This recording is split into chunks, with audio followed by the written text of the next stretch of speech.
नमस्कार विद्यार्थियों। आज हम ई कंटेंट के अंतर्गत कोटा विश्वविद्यालय कोटा द्वारा निर्धारित बीए पार्ट सेकंड विषय संस्कृत पेपर द्वितीय पेपर का नाम है वैदिक साहित्य गद्य साहित्य अनुवाद एवं व्याकरण। इस पेपर के अंतर्गत हम वैदिक साहित्य के विषय में अध्ययन करने का प्रयास करेंगे। वैदिक साहित्य में के पाठ्यक्रम में भी हमारे द्वितीय वर्ष की कक्षा में वैदिक ऋग्वेद से ऋक् सूक्तावली एवं ईशावास्य उपनिषद दो पुस्तकें हैं। दोनों में से सबसे प्रथम हम इस ऋक् सूक्तावली के विषय में अध्ययन करते हैं। ऋक् सूक्तावली में ऋग्वेद से अग्नि, विष्णु, वरुण, इंद्र, विश्वदेवा, पुरुष और संज्ञान ये सूक्त लिए गए हैं।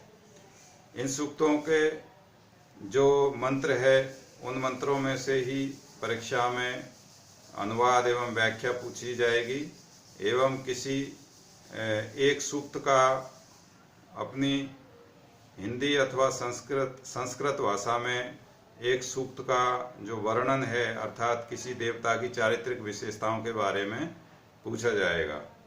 तो हम सबसे पहले ऋग्वेद के बारे में पिछले ई कंटेंट में हमने प्राप्त जानकारी के अनुसार कि वेद 4 होते हैं, ऋग्वेद, यजुर्वेद, सामवेद और अथर्ववेद। इन चारों वेदों को ईश्वर ने सबसे पहले अग्नि, वायु, सूर्य और अंगिरा ऋषि को प्रदान किया था, ऐसा माना जाता है।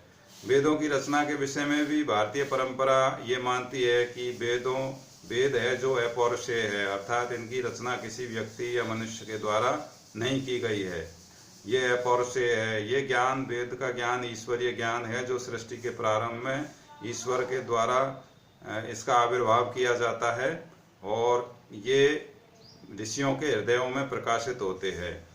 तो हमने कल जो वीडियो ई कंटेंट आपने देखा होगा उसमें ये कहा है कि ऋषि किसे कहते हैं। इसके बाद में देवता आता है, जो सूक्तों में मुख्य रूप से देवता जिसकी स्तुति की जाती है, तो देवता किसे कहते हैं। तो जिनको लक्ष्य करके जो सूक्तों की रचना की गई, जिनको लक्ष्य करके जो सूक्तों की जो सृष्टि की गई है उन्हें देवता कहते हैं।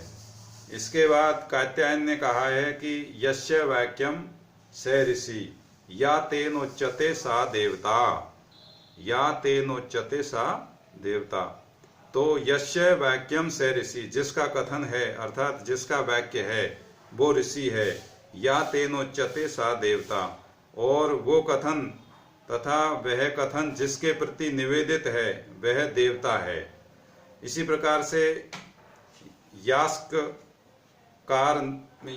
निरुक्तकार यास्क ने भी अपने उसमें देवताओं की व्युत्पत्ति के बारे में कहा है। देवता की व्युत्पत्ति कि देवो दानात् द्योतनात् दीपनात् वा, अर्थात देवता अर्थात जो संपूर्ण पदार्थों को देने वाले हैं, लोकों में भ्रमण करने वाले हैं और प्रकाशित होने वालों को देवता कहते हैं। तो इस प्रकार से देवता है वो एक सूक्त में उस देवता की स्तुति की गई है जिससे संबंधित वो सूक्त है। जिस प्रकार से अग्नि सूक्त है, ऋग्वेद के प्रथम मंडल का पहला सूक्त है, इसमें देवता कौन है? अग्नि देवता है।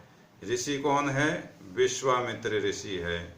और इसमें एक छंद भी है जो गायत्री छंद है।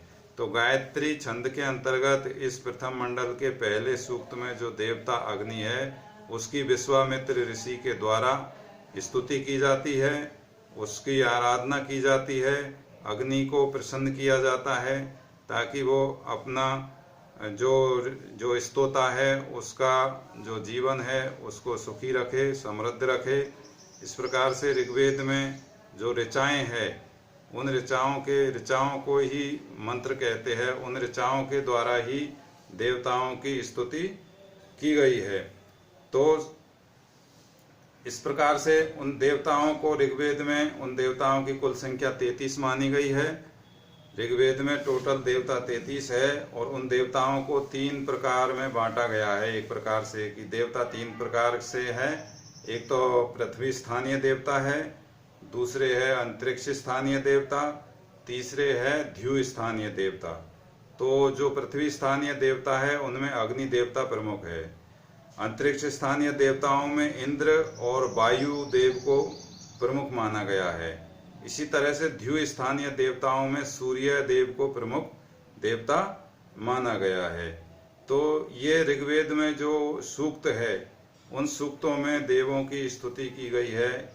इसके लिए हमने ये जानकारी प्राप्त की है कि देवता किसे कहते हैं। अब हम अगले ई कंटेंट में छंद के बारे में जानकारी प्राप्त करने का प्रयास करेंगे, जिससे जो कि बिना छंद के कोई मंत्र ऋग्वेद में उल्लेखित नहीं है।